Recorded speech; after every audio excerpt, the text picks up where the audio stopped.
तिनका था हमने सवारा, अपनी वो माटी और घर बारा। लुट रहा ये चमन अपना वतन, आंखों से अपनी लुट रहा ये चमन अपना वतन, आंखों से अपनी। संकल्प बोल के हम तो निकल पड़े, हर द्वार खोल के गगन गए। विजयी भव विजयी भव, गगन गए विजयी भव।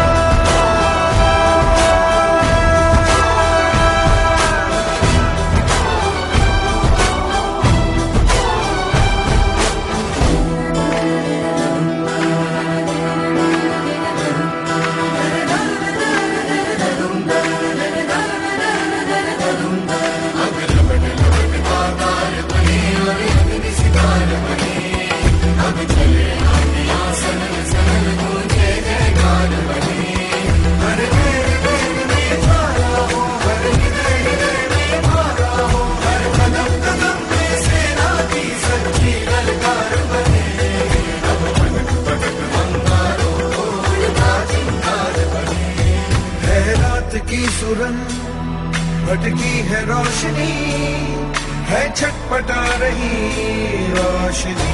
गगन कहे विजयी भव।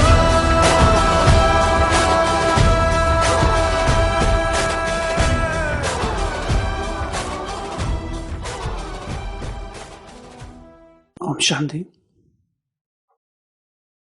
आज से 108 दिवसीय बेकारों पर जीत की यात्रा का शुभारंभ हो रहा है। बट यहाँ हम लंबे काल से सभी करते आ रहे हैं,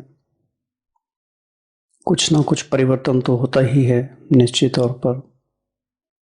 जो जितना अटेंशन रखता है उतना ही उसको उसका फायदा होता है, उतना ही जीवन में परिवर्तन करने की शक्ति बढ़ती है और आत्मिक शक्ति बढ़ती है। कुछ नया करने के रास्ते खुलते हैं, एक नई ऊर्जा का संचार होता है। तो ये जो भट्ठी है 4 तथ्यों पर आधारित, मुख्य रूप से जो कल बताया था। सबसे पहले जो भी यहाँ टॉपिक होगा उसकी परिभाषा क्या है, और दूसरा जो विकार है कौन सी ऐसी परिस्थितियां हैं जिसमें वो विकार उभर कर आते हैं। तीसरा उस विकार से संबंधित भगवान के महावाक्य क्या हैं, बाबा के महावाक्य क्या हैं, और चौथा है उस विकार पर विजय कैसे प्राप्त करें। तो इन 4 बिंदुओं के ऊपर आधारित इस भट्ठी का सारा सार होगा, और जो भी यहाँ सुनाने आएगा वो सभी इन 4 बिंदुओं पर अच्छी तरह से चिंतन करके आएगा। क्योंकि जब तक हम खुद उसका स्वरूप नहीं बनते हैं तब तक ना ही हमारा परिवर्तन होता, ना ही दूसरों को उसका लाभ होता है। और वही केवल जो सुनाने वाला वो ही चिंतन ना करे, बल्कि सामने वाले भी उस दिन सारा उसी पर पूरा ध्यान फोकस करे। नहीं तो क्या होता है, हम सुनते हैं, लंबे समय से सुनते आ रहे हैं, जैसे यहाँ से बाहर जाते हैं, समन संपर्क में आते हैं, अपने कर्म क्षेत्र पर जाते हैं,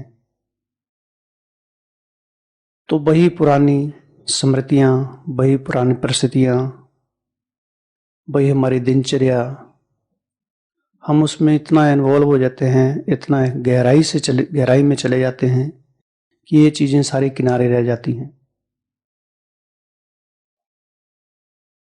फिर केवल ऊपर ऊपर से एक हल्की सी संतुष्ट रहती है कि हाँ हम कुछ करते हैं, लेकिन जो वास्तविक रूप से हमारा एक परिवर्तन होना चाहिए, वो महसूस नहीं होता है, और ना ही वो एक सच्ची खुशी की अनुभूति होती है। वो एक हल्की सी उदासी बनी रहती है अंदर में। तो ये भट्टियां हमें सब प्रकार के बंधनों से मुक्त करने वाली है, आत्मा को स्वतंत्र करने वाली हैं, सच्ची स्वतंत्रता देने वाली हैं। तो बड़ा गौर से, गहराई से स्वयं के ऊपर हमको फोकस करते हुए इनका हमको पूरा फायदा लेना है, क्योंकि समय बहुत कीमती है। जिस तरीके से संगम युग का समय पल पल बीतता जा रहा है, देख रहे हम संसार की परिस्थितियां में कैसे बढ़ती जा रही हैं। तो ऐसा ना हो कि समय बीत जाए और हम इन विकारों के वश में अपने जीवन को ऐसे ही खो दें, जो हमारी असली संपत्ति है उससे हम वंचित रह जाएं। तो आज का जो विषय है काम विकार, पहला दिन भट्टी का, ये मुख्य विकार है काम विकार। काम विकार क्या होता है? इस यज्ञ की जो आधारशिला है, या यूं कहें कि भगवान भी जब इस धरा पर आया हम सबको काम विकार की जंजीरों से छुड़ाने के लिए। सारे ज्ञान का सार अगर देखा जाए तो एक ही बिंदु पर आधारित है, संपूर्ण पवित्रता। जन्म जन्म से जो आत्मा के ऊपर विकारों की कट चढ़ी हुई है, अनेक प्रकार की विसंगतियां हैं, अशुद्धियां हैं, कई विकारों से आत्मा ग्रसित हो चुकी है, उससे मुक्त करने आया है। इसलिए बाबा कहते हैं काम और क्रोध, काम को क्या कहा जाता है? बच्चू बादशाह, और क्रोध को कहा जाता है पीरू वजीर। तो ये विकार ऐसा बादशाह है जिसकी चकाचौंध में, जिसके आकर्षण में आत्मा जन्म जन्म से इतनी प्रभावित हो गई है कि सारा दिन शरीर का ही चिंतन करती रहती है, चाहे वो स्वयं के शरीर का या दूसरे के शरीर का, क्योंकि संस्कार बहुत गहराई से अंदर जम गए हुए हैं। इतनी गहरी जड़ें चली गई हैं कि उन तक पहुंचना बड़ा मुश्किल सा लगता है। हम केवल ऊपर ऊपर तक थोड़ी सी जानकारी हासिल कर लेते हैं, लेकिन विकार बहुत गहरे तल में चले गए हुए हैं। जैसे बाबा कहते हैं विचार सागर मंथन करो, गहराई में जाओ तो रत्न प्राप्त होंगे। अगर ऊपर ऊपर रहते हैं तो महसूसता नहीं होती उस चीज की। तो ये विकार भी ऐसे ही हैं, बहुत गहरे चले गए हैं, और उस गहराई तक पहुंचने के लिए बहुत गहरा चिंतन चाहिए, बहुत गहरी साधना चाहिए, बहुत गहरी तपस्या चाहिए। और उसके लिए ये हम सबका परम सौभाग्य है कि हम सबको इस तरह का वातावरण मिलता है और इस तरह का चिंतन करने का एक मौका मिलता है। संगठित रूप से इन विकारों से मुक्त होने के अलग अलग महान आत्माओं के विचारों से हम अवगत होते हैं, मार्गदर्शन मिलता है। ये गॉड ब्लेसिंग है। नहीं तो किसको क्या पड़ी हुई है सवेरे सवेरे उठ के चिंतन करने की। लेकिन एक कृपा है, बाबा की कृपा है, आशीर्वाद, उसके वरदान हैं, जो हम सबको थोड़ा बहुत इस चीज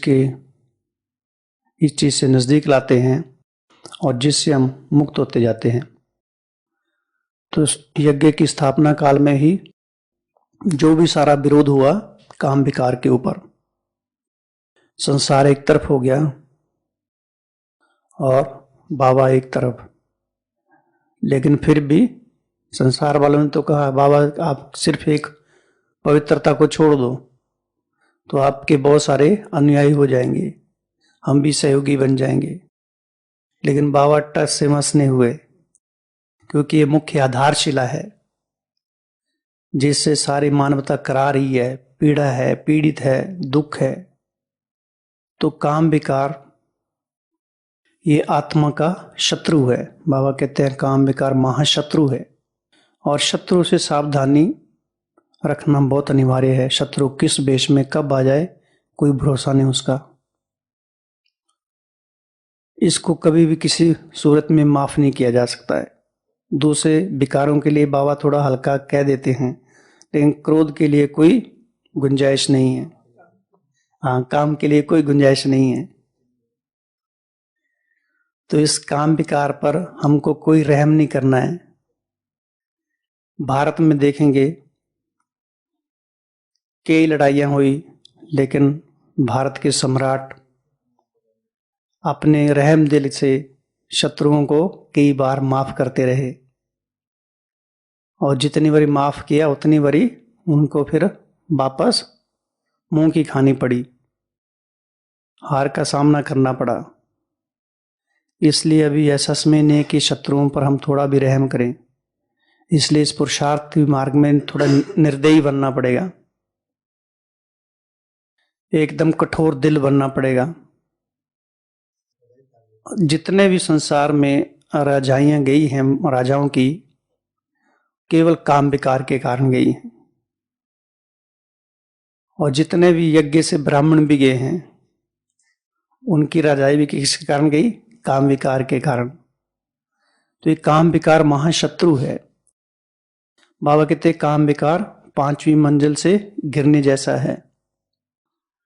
तो हमारे इस ब्राह्मण जीवन का जो मुख्य फाउंडेशन को मजबूत करने की जो नींव है, पवित्रता है, अगर उसमें अगर काम विकार के सूक्ष्म अंश भी रह जाते हैं तो जो वो इमारत है वो कमजोर रह जाती है, और वो कभी भी थोड़ी सी परिस्थितियों में आने से कभी भी ध्वस्त हो सकती है।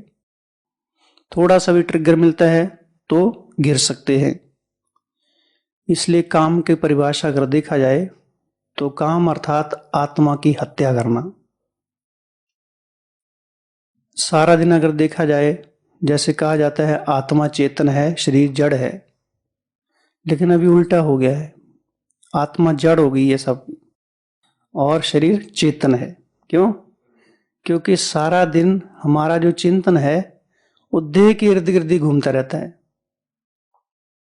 देह को जाने संवारने में लगा हुआ है, जिसके लिए संसार में कितना तामझाम है। ब्यूटी पार्लर, कहीं आत्मा के लिए कोई ब्यूटी पार्लर खुला हुआ? कहीं सारा देह के लिए है। केवल यहां ये बाबा ने खोला हुआ है, नेचर क्योर सेंटर। तो सारा संसार अगर देखा जाए एक ही विकार की गिरफ्त में है, सबसे मुख्य विकार काम की गिरफ्त में है। और उसके लिए बहुत सारे ऐसे ट्रिगर हैं जो समय समय पर काम को और उत्तेजित करते जाते हैं, जिससे आत्मा और उत्तेजित हो जाती है। ऐसे समय समय पर परिस्थितियों का संसार में निर्माण किया जाता है, और जैसे एक कमाई का सोर्स हो गया है। जैसे युवा पीढ़ी का था नशे की गिरफ्त में है, लेकिन उससे भी ज्यादा काम की गिरफ्त में है। नशे का व्यापार तो संसार में दिखाई दे रहा है, लेकिन उससे भी ज्यादा देह का व्यापार ज्यादा हो रहा है, जो बाहर आता नहीं है। ऐसे बड़ा गुप्त रूप से काम, बहुत गुप्त रूप से सारे संसार को अपनी जकड़ में रखा हुआ है। तो काम हमारी अवस्था को एक सेकंड में, जो जन्म जन्म की कमाई की, जो बाबा कहते तिनका तिनका, जो अभी हमने गाना सुना, तिनका तिनका जो भी हम पुरुषार्थ कर रहे हैं, और उस तिनका तिनका से हम अपने जमा के खाते को बढ़ा रहे हैं। लेकिन काम की एक भी चिंगारी अगर लग जाती है तो हमारी सारी संपत्ति को नष्ट कर देती है, जलाकर राख कर देती है। जैसे सूखे घास को अगर थोड़ी सी भी चिंगारी लग जाए आग की तो पूरे जंगल को खा कर देती है, ऐसे ही काम की चिंगारी ऐसी है, अगर वो एक भी चिंगारी अगर लग गई तो हमारे सारे पुरुषार्थ, हमारी सारी की कमाई को चट कर देती है। तो कितना सावधानी से चलने की जरूरत है। इतना लंबे समय से पुरुषार्थ करते हैं, साधना करते हैं, ज्ञान का मनन चिंतन करते हैं, लेकिन फिर भी प्राय देखा जाता है लंबे समय की साधना के बाद भी कई पुरुषार्थी इसके वश में हो जाते हैं। कितनी गहरी जड़ें हैं ये। हाँ जी, राज उसी का है।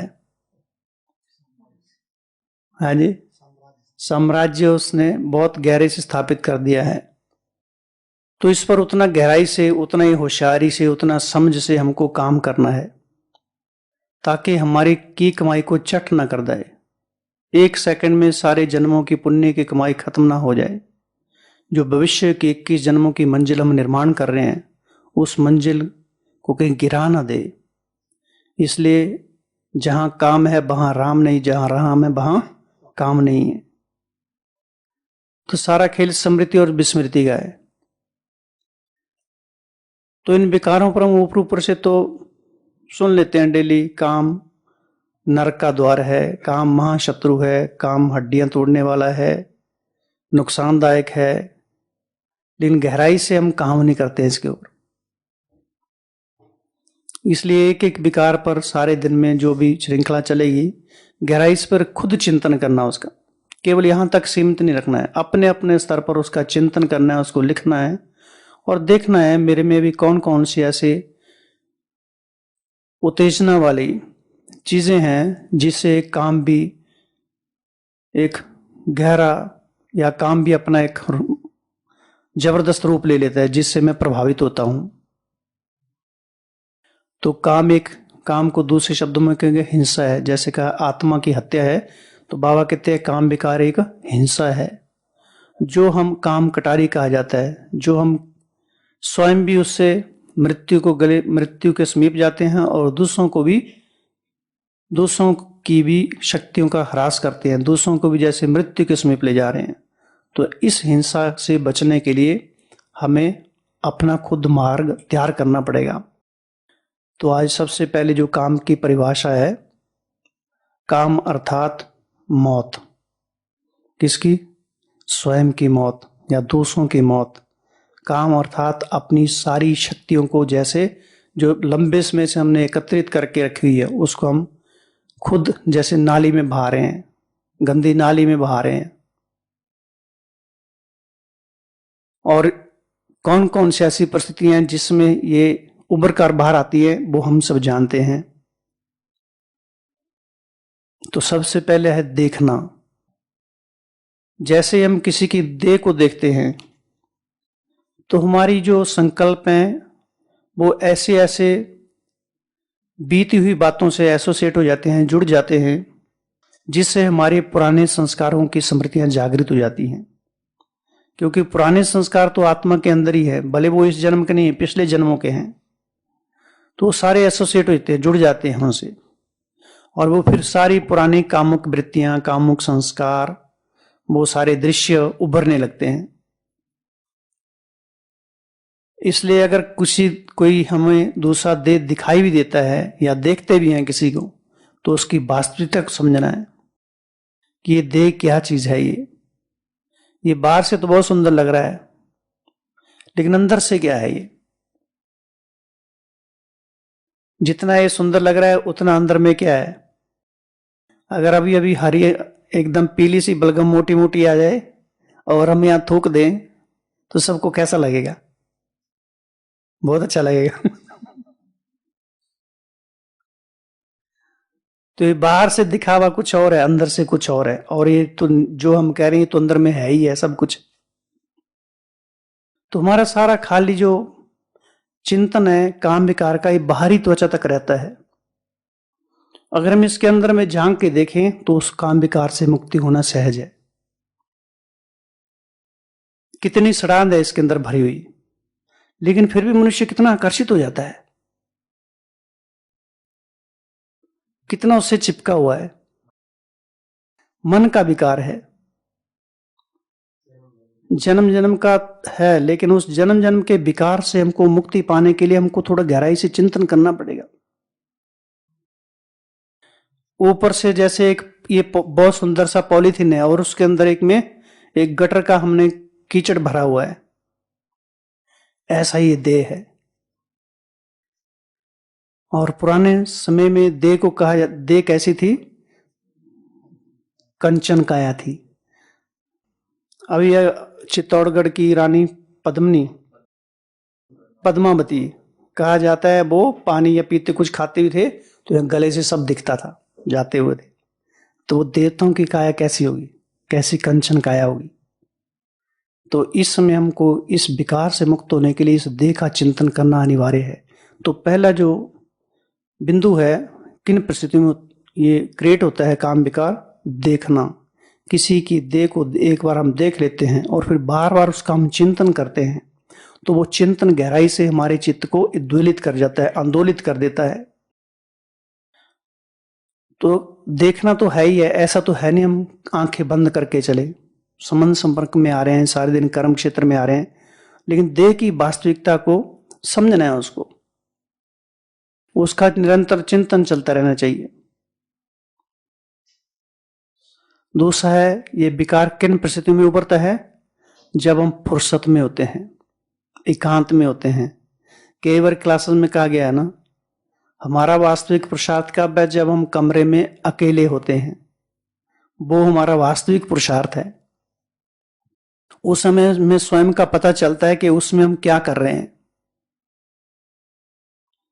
फुर्सत के पलों में ही, क्योंकि आत्मा को इससे भी सुख मिलता है, जन्म जन्म से भोग भोगे हुए हैं, लेकिन इस सुख के पीछे दुख समाया हुआ है, अत्यंत पीड़ा है। वो एक क्षण भर का सुख और जिंदगी भर का दुख, बर्बादी समाई हुई है। और इस बर्बादी में धकेलने के लिए मां बाप भी कैसे प्रयास करते हैं, अपने बच्चों को सामाजिक परंपराओं के तहत, पुरातन परंपराओं के तहत, जैसे कि रजिस्टर्ड कर दिया हुआ है काम विकार जरूरी है। और इसके लिए वैज्ञानिकों ने भी बहुत मान्यता दी है, इसको सर्टिफाई किया हुआ है। लेकिन जो पुरातन ऋषि हैं, बाबा जिनकी महिमा करते हैं, कि जिन्होंने संसार को थमा के रखा हुआ है पवित्रता के कारण, आज की मुरली में भी है, तो भगवान स्वयं उनकी महिमा कर रहा है। और वो जो शक्ति है, काम विकार की शक्ति, जो हम नष्ट कर देते हैं, जिस शक्ति से तेज बढ़ता है, जिस शक्ति से आनंद है, खुशी है, प्राप्ति है, खजाने समाये हुए हैं, उस शक्ति को हम नष्ट कर रहे हैं। तो वो कब होती है? जब हम फुर्सत के पलों में होते हैं। फुर्सत के पल हमारी सारी ऊर्जा को नष्ट कर देते हैं अगर हम अटेंशन नहीं रखते हैं। उन फुर्सत के पलों में थोड़ा सा भी अगर अटेंशन रखें तो हम फुल चार्ज हो जाएंगे, एकदम उड़ती कला हो जाएगी, फ्रीडम लाइफ हो जाएगी, आत्मा स्वतंत्र हो जाएगी। इसलिए बताया, संगम युग का एक एक पल बहुत अमूल्य है, बहुत कीमती है, इसे हम ऐसे ना खोने दें। तो दूसरा ट्रिगर है फुर्सत के पल। तीसरा है, एक काम विकार कब तंग करता है? जब हम मोबाइल में यूट्यूब खोल के कुछ ना कुछ देखते रहते हैं। आज के समय में इसकी आवश्यकता बहुत है, लेकिन जैसे हम इसको खोलते हैं, इसके साथ बहुत सारी स्मृतियां जुड़ी होती हैं, और वो स्मृतियां, एक सेकंड की स्मृति, एक सेकंड का सीन है, हमारी स्मृतियों को फिर से ताजा कर देता है। इसका उपयोग तो करना है, लेकिन ऐसा नहीं है कि वो उपयोग हमारे लिए बाधा बन जाए, हमारे पुरुषार्थ की हुई कमाई को चट कर दे। और ये रावण की अंतिम चाल है जो सबकी जेब में है। कोई भाग्यशाली होगा जो इसे छूटा हुआ होगा, और ये रखना भी अनिवार्य है, परम सौभाग्य है वो, इसके बिना काम नहीं चलता आजकल। तो देवताओं का शक्तिशाली ब्रह्मास्त्र था, ये रावण का ब्रह्मास्त्र ये है ये। और ये ब्रह्मास्त्र रावण ने सब पर छोड़ के रखा हुआ है। हाँ हाँ बिल्कुल। तो वो हमारे हाथ में है, हम इसको किस तरीके से यूज करते हैं। ये उस चाकू की तरह है जिससे डाकू है वो किसी की हत्या कर सकता है, और डॉक्टर पेशेंट को बचा सकता है। दोनों की राशि ड से शुरू होती है, डाकू और डॉक्टर। तो एक तीसरा है जब यूट्यूब के हम वश में हो जाते हैं, और देखा गया है आजकल छोटे छोटे बच्चे भी इसके वश में हो चुके हुए हैं, इतने एडिक्टेड हो गए हैं, इसके बिना भोजन भी नहीं करते हैं। और माँ बाप भी उनसे इतना परेशान कि जब तक उनको ये मोबाइल नहीं देते तब तक वो उनको भोजन नहीं करना, इसको देखने के बाद ही साथ साथ में भोजन करते हैं। हम एक जगह गए थे पिछले साल में, छोटी सी बच्ची थी, इसके बिना भोजन नहीं करी, रो रो के उसने उत्पात मचा रखा इतना, जैसे उसको मोबाइल दे तो बड़ी शांति मिल गई उसको जैसे। हाँ, बच्चे इतने एक्सपर्ट होते हैं कि वो जल्दी जल्दी सर्च कर लेते हैं सब कुछ। तो ये परंपरा स्कूलों में गहराती जा रही है। इसका तूफान, काम की आंधी, काम के तूफान से कोई भी बचा हुआ नहीं है, सब पर इसका पूरा प्रभाव पड़ रहा है। और कौन सी परिस्थितियों में काम उभरता है? जब लंबे समय से हम किसी से बातचीत करते हैं, अपनी दोस्ती बढ़ाते हैं, फैमिलियरिटी। इसलिए जो भी यज्ञ की नियम मर्यादा हैं उनको बार बार पढ़ना आवश्यक है, कम से कम महीने में एक बार जरूर पढ़े। नहीं तो आजकल तो बस कोर्स किया, सेवा में चले जाते हैं और वो मर्यादाएं क्या होती हैं बहुत दूर रह जाती हैं। लेकिन पहले हैं जी, पता ही नहीं होता कौन कौन सी मर्यादाएं हैं, छोटी छोटी मर्यादाएं हैं जिनसे हम अनभिज्ञ रह जाते हैं और हमारे पुरुषार्थ की स्पीड पर बढ़ नहीं पाती है। तो जो भी हमारे जीवन, इस ब्राह्मण जीवन की मर्यादाएं हैं, उनको महीने में एक बार रिवाइज करना जरूरी है।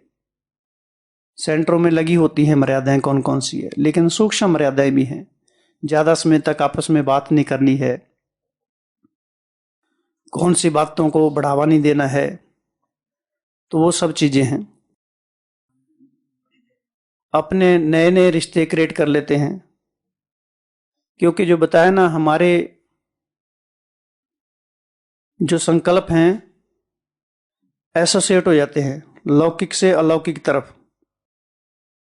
जैसे हम यज्ञ में आते हैं तो ऐसे लगता तो ऐसे हमारी फैमिली है, लेकिन लौकिक फैमिली प्रतीत होने लगती है, क्योंकि जैसे कोई सहयोग देता है धीरे धीरे धीरे, तो सोचते हैं ऐसा सहयोग तो हमको घर में नहीं मिलता था, यहाँ मिल रहा है। तो कहीं ना कहीं सूक्ष्म में हमारी अटैचमेंट बढ़ती जाती है। तो उसके लिए बाबा के महावाक्य भी हैं, अगर सूक्ष्म में भी लगाव है तो काम विकार का अंश है ये। फिर कामना बढ़ती जाती है, फिर काम की उत्तेजना भी बढ़ती जाती है। तो देखना मुझसे भी कैसे मुक्त रहें। तो इससे संबंधित हम बीच में भी बाबा के संबंध महावाक्य पढ़ेंगे। वैसे तो बहुत सारे बाबा ने महावाक्य उच्चारित किए हैं। जब स्वयं संकल्प, बोल व कर्म में हार खाते हो, तब दूसरे व्यक्ति व वाइब्रेशन से हार होती है। किसी के भी संबंध व संपर्क से हार खाना यह सिद्ध करता है कि स्वयं बाप से सर्व संबंध जोड़ने में हार खाए हुए हैं। अर्थात हमने बाबा से सारे संबंध नहीं जोड़े हैं, ऊपर ऊपर से हैं, तब किसी संबंध व संपर्क से हार खाते हैं। पवित्रता में हार खाना इसका बीज है किसी भी व्यक्ति या व्यक्ति के गुण, स्वभाव, व्यक्तित्व, विशेषता से प्रभावित होना। तो ये सब काम विकार के अंश हैं सारे। स्वभाव, गुण, विशेषता, ये सब चीजें प्रभावित अगर हम होते हैं, अर्थात हमारे में काम विकार का अंश है। ये व्यक्ति व व्यक्त भाव में प्रभावित होना नहीं है, लेकिन बर्बाद होना है। देखो सूक्ष्म में भी अगर हम किसी के ऊपर प्रभावित हो जाते हैं तो जैसे ये बर्बाद होना है, फंस जाते हैं। व्यक्ति की व्यक्तिगत विशेषता व गुण, स्वभाव बाप की दी हुई विशेषता है, अर्थात दाता की देन है। व्यक्ति पर प्रभावित होना यह धोखा खाना है। धोखा खाना अर्थात दुख उठाना। अपवित्रता की शक्ति मृग तृष्णा समान शक्ति है, जो संपर्क व संबंध से बड़ी अच्छी अनुभव होती है, आकर्षण करती है। समझते हैं कि मैं अच्छाई की तरफ प्रभावित हो रहा हूं, इसलिए शब्द यही बोलते हैं कि ये बहुत अच्छे लगते या अच्छी लगती, इसका गुण स्वभाव अच्छा लगता है, ज्ञान अच्छा लगता है, योग कराना अच्छा लगता है, इससे शक्ति मिलती है, सहयोग मिलता है, स्नेह मिलता है, अल्पकाल की प्राप्ति होती है। लेकिन ये सब धोखा देने वाले हैं। कितना गहराई से चिंतन करने की आवश्यकता है। माना किसी के ऊपर भी जरा भी प्रभावित नहीं होना है। ये सब धोखा देने वाले हैं। देने वाले दाता अर्थात बीज को, फाउंडेशन को खत्म कर दिया और रंग बिरंगी डाली को पकड़कर झूल रहे हैं तो क्या हाल होगा? सिवाय फाउंडेशन के डाली झुलाएगी या गिराएगी? जब तक बीज अर्थात दाता विदाता से सर्व संबंध, सर्व प्राप्ति के रस का अनुभव नहीं किया, तब तक कभी व्यक्ति से, कभी वैभव से, कभी वाइब्रेशन, वायुमंडल आदि भिन्न भिन्न डालियों से अल्पकाल की प्राप्ति का मृग तृष्णा समान धोखा खाते रहेंगे। ये प्रभावित होना अर्थात अविनाशी प्राप्ति से वंचित होना है। पवित्रता की शक्ति जब चाहो, जिस स्थिति को चाहो, जिस प्राप्ति को चाहो, जिस कार्य में सफलता चाहो, वह सब आपके आगे दासी के समान हाजिर हो जाएगी। जब कलयुग के अंत में भी रजो प्रदान पवित्रता की शक्ति धारण करने वाले नामधारी महात्माओं की अब अंत तक की प्रकृति दासी होने का प्रमाण देख रहे हो, अब तक भी नाम महात्मा चल रहा है, अब तक भी पूज्य हैं, अपवित्र आत्माएं झुकती हैं, तो सोचो अंत तक भी पवित्रता के शक्ति की कितनी महानता है कलयुग के अंत में, और परमात्मा द्वारा प्राप्त हुई सतो प्रधान पवित्रता कितनी शक्तिशाली होगी। इस श्रेष्ठ पवित्रता की शक्ति के आगे अपवित्रता झुकी हुई नहीं, लेकिन आपके पांव के नीचे है। अपवित्रता रूपी आसुरी शक्ति शक्ति स्वरूप के पांव के नीचे दिखाई हुई है। जो पांव के नीचे हारी हुई है, हार कैसे खिला सकती है? ब्राह्मण जीवन और हार खाना, इसको कहेंगे नामधारी ब्राह्मण। इसमें अलबेले मत बनो। ब्राह्मण जीवन का फाउंडेशन है पवित्रता की शक्ति। अगर फाउंडेशन कमजोर तो प्राप्तियों की 21 मंजिल वाली बिल्डिंग कैसे टिक सकेगी? यदि फाउंडेशन हिल रहा है तो प्राप्ति का अनुभव सदा नहीं रह सकता, अचल नहीं रह सकते। तो वर्तमान युग को वह जन्म की महान प्राप्ति का अनुभव नहीं कर सकते। युग की श्रेष्ठ जन्म की महिमा गाने वाले ज्ञानी भक्त बन जाएंगे। अर्थात समझ है लेकिन स्वयं नहीं है, इसको कहते हैं ज्ञानी भगत। अगर ब्राह्मण बनकर सर्व प्राप्तियों का, सर्व शक्तियों का वरदान या वर्षा अनुभव नहीं किया तो उसको क्या कहेंगे? वंचित आत्मा या ब्राह्मण? इस पवित्रता के भिन्न भिन्न रूपों को अच्छी तरह से जानो, स्वयं के प्रति कड़ी दृष्टि रखो, चलाओ नहीं। निमित्त बनी हुई आत्माओं को, बाप को भी चलाने की कोशिश करते हैं। ये तो होता ही है, ऐसा कौन बना है? वह कहते हैं ये अपवित्रता नहीं है, महानता है, ये तो सेवा का साधन है। प्रभावित नहीं है, सहयोग लेते हैं, मददगार है, इसलिए प्रभावित हैं। बाप भूला और लगा माया का गोला। या फिर अपने को छुड़ाने के लिए कहते हैं मैं नहीं करती, यह करते हैं। लेकिन बाप को भूले तो धर्मराज के रूप में ही बाप मिलेगा। बाप का सुख कभी पा नहीं सकेंगे। इसलिए छिपाओ नहीं, चलाओ नहीं, दूसरों को दोषी नहीं बनाओ। मृग तृष्णा के समान आकर्षण में धोखा नहीं खाओ। इस पवित्रता के फाउंडेशन में बाप धर्मराज द्वारा 100 गुना पद्म गुना दंड दिलाता है। इसमें कोई रियायत नहीं हो सकती, इसमें रियायत कभी हो नहीं सकती, इसमें रहम दिल नहीं बन सकते, क्योंकि बाप से नाता तोड़ा तो तब तो किसी के ऊपर प्रभावित हुए। परमात्म प्रभाव से निकल आत्माओं के प्रभाव में आना, अर्थात बाप को जाना नहीं, पहचाना नहीं। ऐसे के आगे बाप धर्मराज के रूप में, बाप के रूप में नहीं, धर्मराज के रूप में है। जहां पाप है वहां बाप नहीं, तो अलवेले नहीं बनो। इसको छोटी बात मत समझो। वह भी किसी के प्रति प्रभावित होना कामना अर्थात काम विकार का अंश है। बिना कामना के प्रभावित नहीं हो सकते। वह कामना भी काम विकार है, महाशत्रु है। ये 2 रूप में आता है। कामना या तो प्रभावित करेगी या परेशान करेगी। इसलिए जैसे नारे लगाते हो काम विकार नरक का द्वार, ऐसे अब अपने जीवन के प्रति धारणा बनाओ कि किसी भी प्रकार की अल्पकाल की कामना मृग तृष्णा के समान धोखेबाज है। कामना अर्थात धोखा खाना। ऐसी कड़ी दृष्टि वाले इस काम अर्थात कामना पर काली रूप बनो, स्नेही रूप नहीं। बेचारा है, अच्छा है, थोड़ा थोड़ा है, ठीक हो जाएगा, नहीं। विक्रम के ऊपर विकराल रूप धारण करो। किसके ऊपर? स्वयं के ऊपर। तब विक्रम विनाश कर फरिश्ता बन सकेंगे। दोषों के प्रति नहीं, अपने प्रति। योग नहीं लगता तो चेक करो, जरूर कोई छिपा हुआ विकर्म अपने तरफ खींचता है। ब्राह्मण आत्मा और योग नहीं लगे, ये हो नहीं सकता। ब्राह्मण माना एक के हैं, एक ही है तो कहां जाएंगे, कुछ है ही नहीं तो कहां जाएंगे। सिर्फ ब्रह्मचर्य नहीं, लेकिन और भी काम विकार के बाल बच्चे हैं। बाप दादा को एक बात पर बहुत आश्चर्य लगता है। ब्राह्मण कहता है, ब्राह्मण आत्मा पर व्यर्थ व विकारी दृष्टि वृत्ति जाती है, ये कुल कलंकित की बात है। कहना बहन जी व भाई जी और करना क्या है। लौकिक बहन पर भी अगर कोई बुरी दृष्टि जाए, संकल्प भी जाए, तो उसे कुल कलंकित कहा जाता है।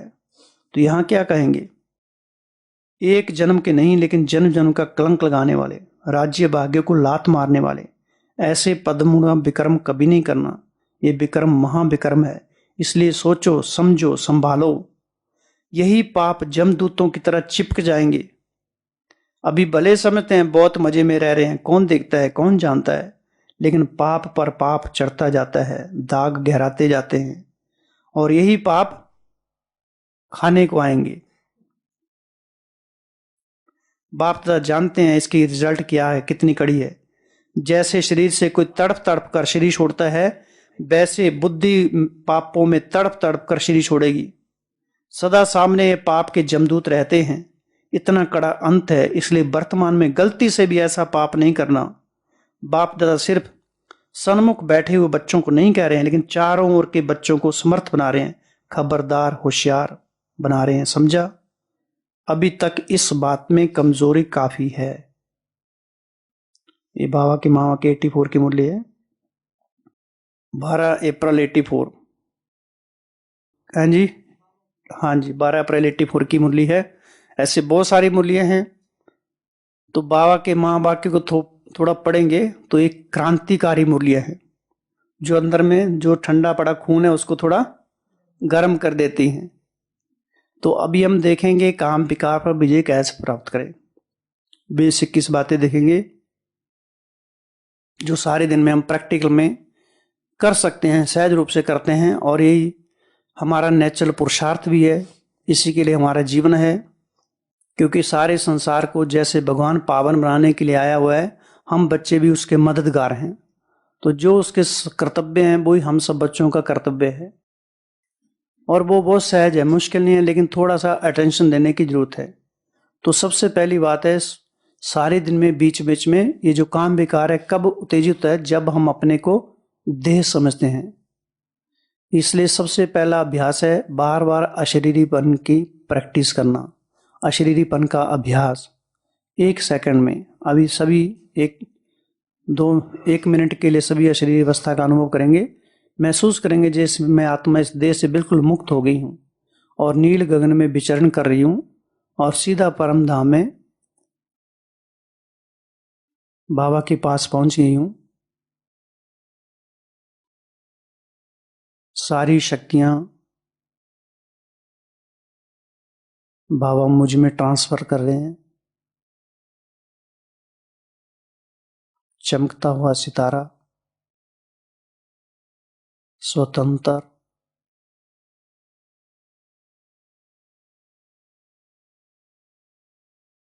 वो परम ज्योति, मुस्कुराते हुए सारी शक्तियां मुझ में ट्रांसफर कर रही है।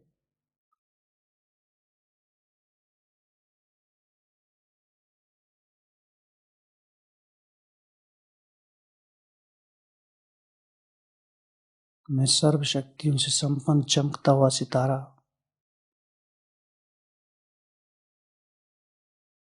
अपने अपने घर में हूं।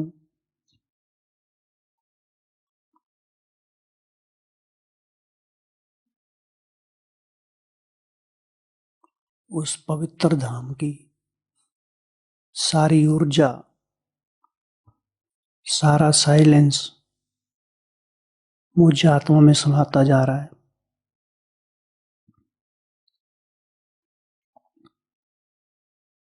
फिर वापस अपनी देह में।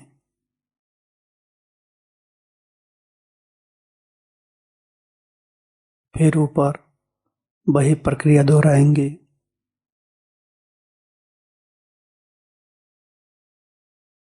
फिर वापस अपनी देह में। ओम शांति। तो सबसे पहला है बार बार अशरीरीपन का अभ्यास करना। दूसरा है बॉडी प्यूरिफिकेशन, क्योंकि सारा दिन हमको इस बॉडी में रहना होता है। जिस घर में रहते हैं अगर उस घर की स्वच्छता नहीं है, अगर वहाँ दुर्गंध है, कूड़ा कचरा पड़ा हुआ है, तो वहाँ रहना अच्छा नहीं लगता है। इसलिए बॉडी प्यूरिफिकेशन अर्थात बाबा कहते इस देह को मंदिर समझो।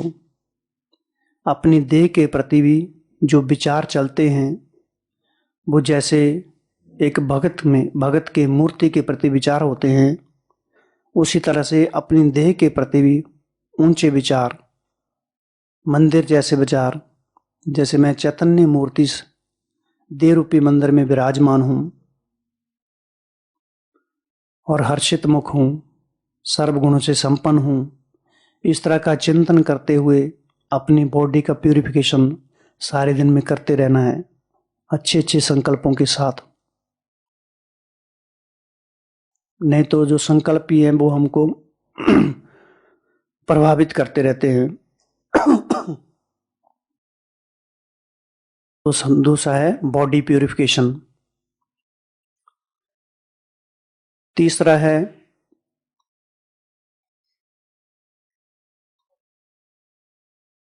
क्रिएटिव माइंड बनना है, अर्थात पुरुषार्थ की नई नई प्लानिंग तैयार करनी है। और इसके साथ साथ में जो भी हमारे घर में चित्र लगे होते हैं या जो भी हम सारा दिन देखते हैं उनसे थोड़ा दूरी बना के रखनी है, अर्थात सिनेमा से दूरी बना के रखनी है। बाबा कहते हैं सिनेमा अर्थात पाप की मां। और इसी के साथ क्लॉथ, कपड़े जो बहुत महत्वपूर्ण है। आज के परिवेश में अगर देखा जाए तो फैशन कपड़े बहुत प्रभावित करते हैं, क्योंकि पहले इन आंखों से क्या दिखाई देता है, देह और कपड़े दिखाई देंगे। तो हमारे जो विचार हैं उन चीज़ों से, उन परिस्थितियों से एसोसिएट हो जाते हैं जो हमने संसार में देखे हुए हैं। आज सारा अगर मीडिया देखा जाए, सिनेमा देखा जाए, तो किस तरह से उस सामग्री को दूसरों के सामने परोसता है कि सारे मन मस्तिष्क में वो चीजें छप जाती हैं। तो तीसरा है सिनेमा से दूरी बना के रखनी है। क्लॉथ हमारे मर्यादा पूर्वक होने चाहिए। आसपास में जो चित्र हैं, जैसे स्लोगन लगे हुए हैं, इस तरह के होने चाहिए, या देवी देवताओं के चित्र होने चाहिए। हमारा एम एंड ऑब्जेक्ट सामने होना चाहिए। हाँ जी, महापुरुषों के होने चाहिए। पूर्वजों की तस्वीर लगाओ कमरे में। बाबा तो वैसे कहते हैं इन चीजों की कोई जरूरत नहीं है, लेकिन फिर भी हम अपना पुरुषार्थ को तीव्र करने के लिए कुछ तो करना पड़ेगा, माहौल क्रिएट करना पड़ेगा। चौथा है डिस्टेंस, थोड़ा संबंधों से दूरी बना के रखनी है, अलौकिक संबंधों से भी। नहीं तो देखा जाता है अलौकिकता में लौकिकता बढ़ती जा रही है, उसको हम नजरअंदाज नहीं कर सकते। इसलिए जितना जिससे काम हो उतना ही करने का है। विशेष रूप से जब कोई भाई बहन से मिलता है या बहन भाई से मिलती है तो टू दी पॉइंट ही काम हो, इधर उधर की बातें नहीं। आपके घर में कौन है, आप कहाँ से हो, इससे क्या लेने देना किसी को। नहीं तो धीरे धीरे फैमिलिटी बढ़ती जाती है और वो फिर हमको प्रभावित करती है। तो ऐसा ना हो कि हमारी दूरियां खत्म होती जाएं, दूरी बना के रखनी है। नजदीकियां सिर्फ केवल एक ऊपर वाले के साथ ही रखनी है। और चौथा मुख्य, अगर हम इस विकार से मुक्त होना है तो डेली एक्सरसाइज करना अनिवार्य है, और उसमें विशेष योग प्राणायाम, वो हमको बहुत हल्का रखता है, बॉडी को लचीला बनाता है। एक्सरसाइज में 3-4 प्रकार की एक्सरसाइज कर सकते हैं। अनुलोम विलोम, भस्त्रिका, कपालभाति, ओम की ध्वनि, भ्रामरी। ये ज़्यादा से ज़्यादा 15-20 मिनट भी करो तो हाँ, तो प्राणायाम, तो ये चीज़ें हमको धीरे धीरे हल्का रखती है। योगासन, क्योंकि बॉडी में जो हम डालते हैं भोजन, अगर हम एक्सरसाइज वगैरह नहीं करते हैं तो वो हमें उल्टे रूप से प्रभावित करता है। इसलिए बॉडी को बड़ा हल्का रखना है, क्योंकि इस देह के अंदर अंदर रहकर हमको साधना करनी है। इस साधना के लिए देह मिला हुआ है। अगर जो देह साधना के लिए मिला हुआ है, ये एक सिंहासन है, जिस सिंहासन पर बैठ के हमको साधना करनी है, वो सिंहासन ही खराब है, वो सिंहासन ही बदबू मारा है, उस सिंहासन से ही अनेक प्रकार की बीमारियां हैं, उस सिंहासन से ही बार बार गैस निकल रही है या अलग अलग विचार आ रहे हैं, तो आत्मा बैठ के ऊपर साधना कैसे करे उसको। इसलिए देह बड़ा कीमती है इसको, इसलिए एक्सरसाइज अनिवार्य है। नेक्स्ट है फूड, भोजन। भोजन के तो हम लंबे समय से सभी चर्चा सुनते हैं, तो जितना हो सके भोजन अपनी अपनी सुविधा के अनुसार पूरा सात्विक, स्लो, साइलेंस में, समझ के साथ, नेचुरल, लिक्विड, कभी घुटने नहीं टेकने उसके आगे, किसी के आगे। हाँ जी, हाँ वो ही अच्छा लग रहा है, बिल्कुल। तो बड़ा समझ के साथ करना है चीजें। हाँ, उसका परफेक्ट है। अब हम छोटे लाल भाई को देखते हैं, लंबे समय से उनका भोजन बड़ा संयमित है, नियमित है, बड़ा सात्विक है, बड़ा सिंपल है। कभी भी उनको हमने किचन में नहीं देखा, और समय पर देखा अधिकतर वो सलाद खाते हैं पहले, तो वो हमने देखा वो बोले लिक्विड नहीं, लेकिन उनका स्वास्थ्य कभी हमने बीमार भी नहीं होते देखा, उनको संयमित रहते हैं, और कभी भी उनको टाइम वेस्ट करते हुए नहीं देखा। आज भी देखते हैं तो डायरी लेके क्लास में आते तो डायरी लेके आए, कभी हम नहीं लेके आते तो हमको शर्म आती है कि इतने सालों से देखो ज्ञान में और फिर भी डायरी लिख रहे हैं।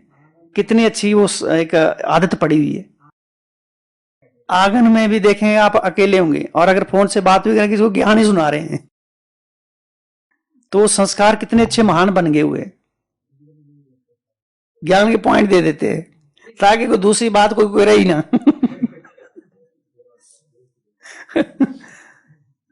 बाबा ने कहा ना वही बांटते रहो, तो अपने को बिजी कर दिया हुआ है। तो ये ज्ञान का भी भोजन है जो निरंतर बांटते रहना है। लेकिन ऐसा नहीं है कि मोबाइल से व्हाट्सएप से फॉरवर्ड करते रहो और दूसरे वाला तंग हो जाए, वो ही हमको देख के करना है। नेक्स्ट है गॉड ब्लेसिंग। रोज बाबा से वरदान लेना है, विजयी भव का वरदान। सवेरे सवेरे सारी दिनचर्या में हम काम विकार के वशीभूत ना हों, हम परमात्मा छत्रछाया में रहें, तो गॉड ब्लेसिंग। नेक्स्ट है सारे दिन में हायर कॉन्शियसनेस में रहना है, अर्थात अच्छे अच्छे सोमान में स्थित रहना है। चेतना हमारी छोटे छोटे विचारों में प्रभावित ना हो जाए, तो हायर कॉन्शियसनेस के खुद ही हमको नए नए सोमान क्रिएट करने हैं। नेक्स्ट है अंतर्मुखता को बढ़ाते जाना है, क्योंकि हमारे बोल बहुत सारी ऊर्जा को नष्ट कर देते हैं, और ये ज्ञान का चिंतन हमको अंतर्मुखता की गुफा में ले जाता है। जितना सारे दिन में अपने आप को इसमें बिजी रखते हैं तो हमारी शक्ति बढ़ती जाती है, तो निश्चित रूप से इस विकार से मुक्त हो जाएंगे। नेक्स्ट है जब हम कर्म क्षेत्र पर जाते हैं तो अनेक व्यक्तियों के संपर्क में आते हैं, तो उस समय हमको क्या सोचना है। अगर कोई किसी का सौंदर्य प्रभावित कर रहा है, तो जो जगदीश भाई कहते थे सबको देखते हो ये सोचो कि सभी जिंदा लाशें हैं, ये चलते फिरते मुर्दे हैं, ये संसार मुर्दों की दुनिया है, बाबा साकार मूल्य में कहते हैं। तो ये सब जिंदा लाशें हैं, इसलिए किसी से क्या दिल लगाना। हाँ जी, शमशान घाट की तरह ये सब मुर्दे चल रहे हैं इधर, तो ये सारा अंदर से रखना, बोलना नहीं किसी को।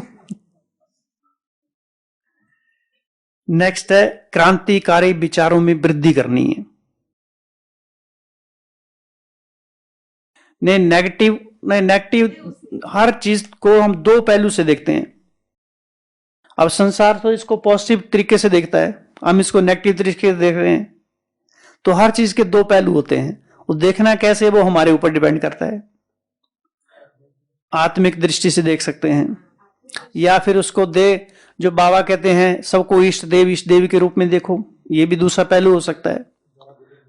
हाँ जी, ज्वाला देवी के रूप में देखो, हनुमान के रूप में देखो, गणेश के रूप, महान आत्मा के रूप में देखो, गणेश के रूप में देखो, काली के रूप में देखो कि सामने काली आ रही है, खंजर हाथ में लिया हुआ है, जो विचार चल रहा है वो सीधा हमारे अंदर घुसेगा भी खंजर। तलवार लेकर देवी दौड़ रही है। तो ये सारा हमारे ऊपर डिपेंड करता है उस चिंतन को हम कैसे देखते हैं। वो तो बाबा कहते हैं कोई बुरी बात में भी अच्छाई को आप ढूंढ सकते हो। और नेक्स्ट है क्रांतिकारी विचारों में वृद्धि करनी है, क्योंकि विचारों में नवीनता चाहिए, विचारों में ताकत चाहिए। सामान्य विचारों से हमारी स्थिति भी सामान्य रहती है, इसलिए अपने विचारों को क्रांतिकारी बनाना है। और उसके लिए कहां से मिलेंगे क्रांतिकारी विचार? मुरलियों से मिलेंगे। ये जो अभी महावाक्य बाबा के हमने पढ़े हैं, कैसे विस्मृत हो जाते हैं। ऐसे इतनी गहराई से मुरलियां हैं, इतनी शक्तिशाली महावाक्यों से सुसज्जित हैं, जो हमारी चेतना को झकझोर देती हैं। वो तो क्रांतिकारी विचारों में वृद्धि करनी है। नेक्स्ट है लिटरेचर को पढ़ना है। लिटरेचर एक तो अपने यज्ञ का, जैसे अब ब्रह्मचर्य के ऊपर किताब है सारी, उसमें बहुत कुछ ऐसी चीजों से अवगत कराया गया है जिससे हम सहज मुक्ति प्राप्त कर सकें, क्योंकि सारा निचोड़ है वैज्ञानिकों के क्या इसके ऊपर क्या दृष्टिकोण है, धर्मात्माओं का क्या दृष्टिकोण है, वो सारा उसके ऊपर हर तरीके से काम विकार से कैसे मुक्त होना, उस पर सारी चीजें डिटेल से बताई हुई हैं। तो लिटरेचर को भी हम अपने जीवन का फ्रेंड बना लें। नेक्स्ट है मुरली मंथन, क्योंकि मुरली मंथन करने से हमारी विचारिक शक्ति बढ़ जाती है, हमारे चिंतन करने की शक्ति बढ़ जाती है। नेक्स्ट है प्रकृति का सानिध्य, बहुत अच्छा है भी। प्रकृति में जाकर थोड़ा शांति से बैठ के सोचो अपने जीवन के बारे में, और प्रकृति सचमुच बहुत सहयोग देती है। लेकिन लंबे समय से प्रैक्टिस करने के बाद, लेकिन वहां जाके हम केवल प्रकृति को देखते नहीं रहे, वहां थोड़ा गहराई से चिंतन करें, महावाक्यों का अनुसरण करें। अगर चिंतन नहीं होता है तो वहां बैठ के थोड़ा मुरली का पैराग्राफ पढ़ो, फिर थोड़ा चलो फिरो, फिर उसको पढ़ो, फिर चलो फिरो, फिर पढ़ो। तो धीरे धीरे हमारी बुद्धि की लाइन क्लियर होती जाती है, बुद्धि थोड़ा ग्रहण करती है, ग्रहण करने की शक्ति बढ़ जाती है, धीरे धीरे चिंतन की धारा बहने लगती है। तो प्रकृति के सानिध्य में। नेक्स्ट है गुनाहों की माफी, भगवान से माफी मांगनी है, क्योंकि गलतियां तो दिन भर होती रहती हैं, तो सच्चे मन से बाबा से माफी मांग लेनी है। और नेक्स्ट है अपने आप से पूछते रहना बीच बीच में कि मेरा जीवन किस लिए है। बेकारी दुनिया को हम छोड़ के आए, क्या फिर भी मैं बेकारी विचारों में मैं अपने जीवन को बिताता रहूं? अपने आप से पूछो, जरा सोचो अपने आप, अपने विषय में कि मेरा दायित्व क्या है संसार के प्रति। क्या उन दायित्वों के ऊपर हम खरा उतर रहे हैं? जो भगवान की हमारे ऊपर अपेक्षाएं हैं, इच्छाएं हैं, क्या उन इच्छाओं के अनुरूप हमारा जीवन चल रहा है? तो क्वेश्चन करना अपने आप से पूछना है। नेक्स्ट है जी, अपने आप से बात करनी है। नेक्स्ट है रिलेशनशिप, बाबा से सारे संबंधों की अनुभूति। ऊपर से हम कहते हैं, लेकिन उससे सबसे बढ़िया अनुभूति करने का साधन है लिखो संबंधों से, क्योंकि जो हम बोलते हैं वो इतना गहराई से अनुभव नहीं होता है। बाबा मेरे माता भी हो, पिता भी हो, बच्चा भी हो, तो थोड़ा सिमट जाता है। लेकिन एक एक संबंध के ऊपर अगर लिखेंगे तो 10-10 पेज लिखे जाएंगे। एक दिन में एक ही संबंध को निभाओ वाले, और संबंधों की लिस्ट निकाली थी इधर, 108 संबंधों की लिस्ट, 8 नहीं 108, 8 नहीं 108 संबंधों की लिस्ट। तो संबंधों के ऊपर अगर बाबा मेरा सुरक्षा गार्ड है, तो किस तरीके से वो मेरे साथ रहता है, कैसे वो मेरी सुरक्षा कर रहा है, कैसे वो छत्रछाया बनकर मेरे साथ साथ रहता है। तो रिलेशनशिप। नेक्स्ट है साइलेंस, थोड़ा साइलेंस का भी अभ्यास है, क्योंकि बाचा में हम बहुत चले जाते हैं, तो बाचा में जाने से हमारी शक्तियां चली जाती हैं बहुत सारी। बाचा में अर्थात वो ऐसी बातें जिन बातों का इस जीवन से कोई औचित्य नहीं है, कोई मतलब ही नहीं है, ऐसी बहुत सारी मुख से बातें निकल जाती है। कल के मुरली में था ना, कई संसार में तो कई लोग जो गाली से शुरू करते हैं, बात को शुरू करते गाली से ही, उनका जैसे एक आदत ही बन गई है। और इस ब्राह्मण जीवन में हमने देखा कुछ दिन पहले, अब बहन ही थी, बहन के शब्द से ऐसा मुख निकल गया स्टार्टिंग में, और वही पुरानी बहन, तो मना अटेंशन नहीं है इसका अर्थ है। वो शब्द हम बोलना हमको भी खराब लगता है, लेकिन वो सामान्य रूप से बार बार यूज आ रहा है उसको, और उसको पता भी नहीं चल पा रहा है। अब उसको हम कैसे कहें बहन जी ऐसे, वो पुरानी बहन बेहोशी है, तो वो बड़ा निकल जाता है शब्द ऐसे छोटी छोटी सूक्ष्म गालियां, जैसे उनको सामान्य शब्द समझ के रखा हुआ है। तो साइलेंस। नेक्स्ट है तपस्या, अपनी साधना को बढ़ाना है। छोटे छोटे साधना का प्रयोग करने हैं। सारे दिन में 5 मिनट, 10 मिनट, 2 मिनट, 5, 7 मिनट ऐसे साधना, अलार्म लगा के रख लो और 5 मिनट एक ही संकल्प में बैठ जाओ। उसी संकल्प के इर्द गिर्द हमारा मन घूमता रहे, चिंतन चलता रहे।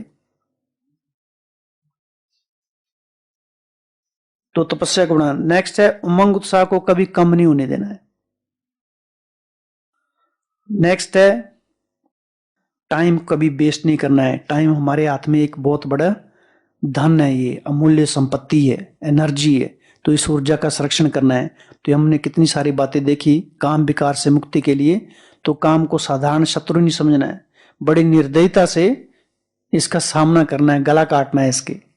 ऐसा नहीं है कि एक शत्रु को थोड़ा सा भी अगर हमने ढील दे दी तो शत्रु हमारे जीवन को तहस नहस कर देगा। इसलिए सूक्ष्म रूप से भी कामना के जो अंश बढ़ते जा रहे हैं, किस तरीके से काम हमारी ऊर्जा को नष्ट करता जा रहा है, ये हमें स्वयं परिदृष्टि रखनी है। और इसके ऊपर कमेंट्री लिख सकते हैं अपने अपने तरीके से, कैसे हम काम से मुक्ति पाएं।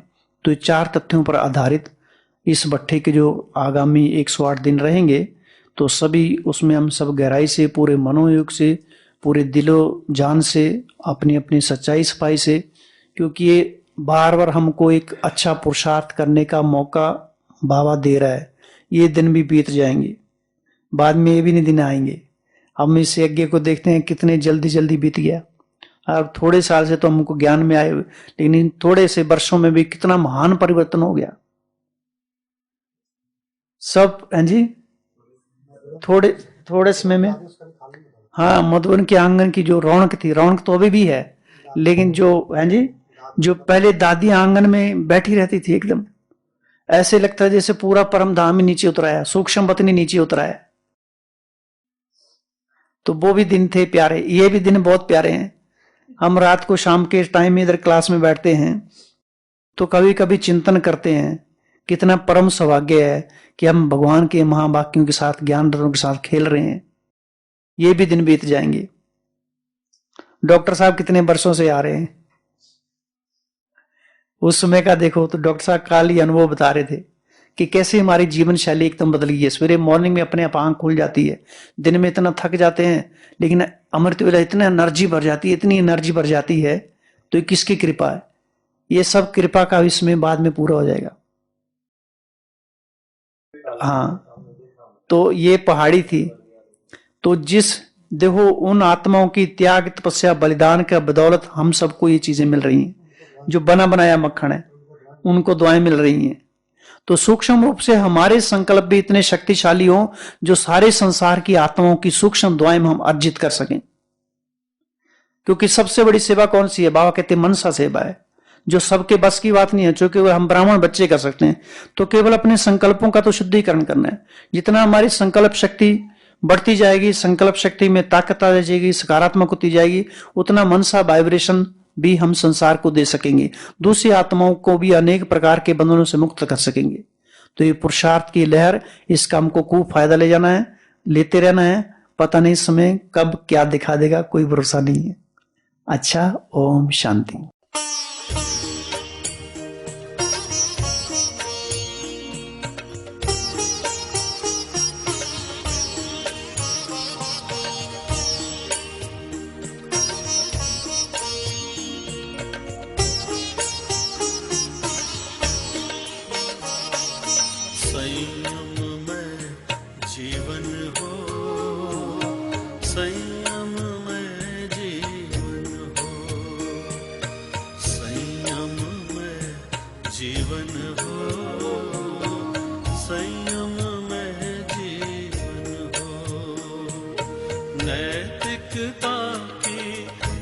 सरता में जन जन मन पावन हो, संयम में जीवन हो, संयम में जीवन हो, संयम में जीवन हो।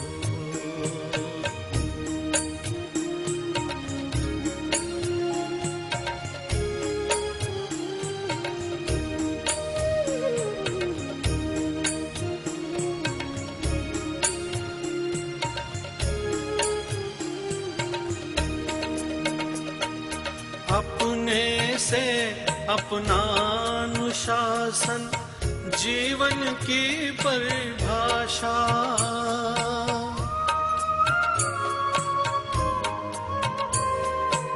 अपने से अपना अनुशासन जीवन की परिभाषा।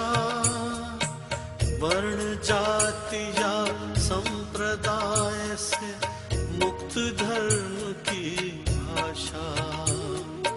छोटे छोटे संकल्पों से, छोटे छोटे संकल्पों से मानस परिवर्तन हो। संयम में जीवन हो, संयम में जीवन हो, संयम में जीवन हो।